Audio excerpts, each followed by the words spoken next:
YouTube, back from onboard racing again. I'm going to do another lockdown job with you. Very conscious that I've started the ball rolling now with the oil and filter change. Thanks for those of you who have been over and watched that already. So today's job is going to be a bit of a cooling system service. I won't call it coolant change because we're not going to be using coolant, we're going to be using distilled water. The benefit of that is just something to get you through scrutineering for the racetrack, so they don't want any risk of any more slippery fluid being dumped on the track only if you were to come off your bike. But the principle is exactly the same if you use distilled water or coolant, so stay tuned.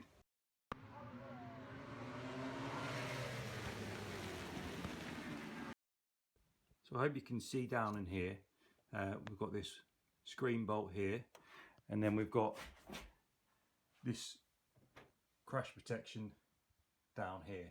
And as I've described in the previous videos to you before on that walk around on my track bike, this race fairing is actually really handy to get off when you come to do these jobs. So it's literally just these 2 points here in here holding this nose cone on. So see it as a good thing or see it as a bad thing. It makes it really handy for this job. So I'll go ahead and get these done now.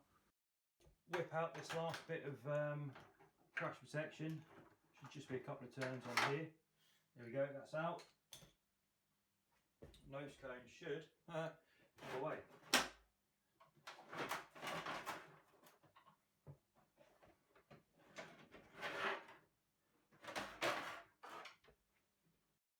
So I'll quickly talk you through the components of the cooling system. So up here we've got the filler neck.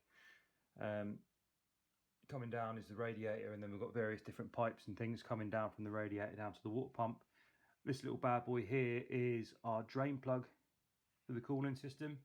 So yeah, what we'll do is we'll have a little look over the pipes and stuff, check that they're in good working order, and go from there. Just a little word of advice: if the bike's been running, let it cool down before you open this. It's going to be like opening a shaken up bottle of Coke or something. It's going to come out a little bit steamy and potentially burn you, so just be careful of that. So we're down on the left side of the bike, mirrored exactly the same on this side. You've got hoses running down from the top and the bottom of the radiator here, and you've got a fan in the back there as well. And then we've got this little overflow bottle here, which we're going to need to pay some attention to as well. So we're down on the right side of the bike now. We've got our drip tray ready. Here comes the good bit. So with a little 8mm socket on there, we're just going to loosen that off, undo that, and then we should see a little bit of water dripping out of there in just a sec. And this is our drain plug, remember, for the whole cooling system. I say we should have some water coming out. It's not a good sign, is it? Oh, okay, next job. Let me take you up to here. This is where we're going to get a messy floor. So remember this from earlier, this is our filler cap. So let's just loosen that off slightly. And then the water should start coming out. Oh no! So it comes out quite a way. Got a wet foot now, but there we go. So while that's draining off then, let me just show you the new crush washer. What an exciting topic. If I can get hold of it. I'm just going to slip that over the shaft, the drain plug, before I lose that, before I put that somewhere safely. So we'll just come back to that in a sec. That's me, Al Fagan, no big deal, and my mate Neil. All right, mate. So as you can see, the bike's on the paddock stand at the minute. I'm just going to quickly whip it off the paddock stand, give it a little rock from side to side. Stay tuned. You might have a motorbike dropped video as well. Hang on, hang on. Just go out of the way. Here we go. Ooh. Not been drinking. Bars straight. Lovely. Paddock stand down. Okay, give the bike a little bit of a rock.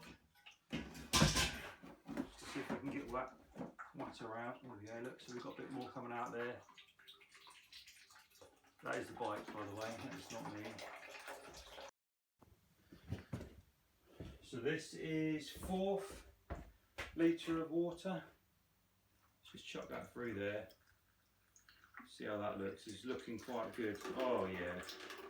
Nice clear output, shall we put it. Just got the drain plug in there. Use the old torquey wrench, alright mate. Book says that that's got to be torqued up to 10 Newton meters, so that is at that now, and we've just got to get the radiator filled back up. See you in a minute.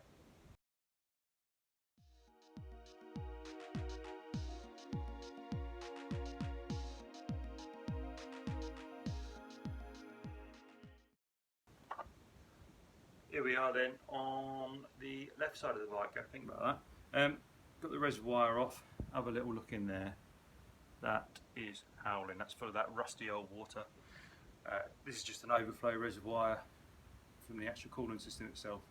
So I'm going to give it a quick rinse out, fill it back up, chuck it back on, and that is job done. It's all rinsed out. Have a little look at that. So low level, high level, we've just got to fill up the distilled water up to the correct level. Can you see that there on the camera? I can't see it. Oh, there we go. We're at the lower level now. Keep going. About halfway, that'll do.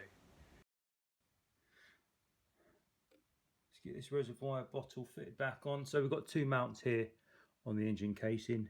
Can you see them? So all it is just two Allen key bolts that hold them on.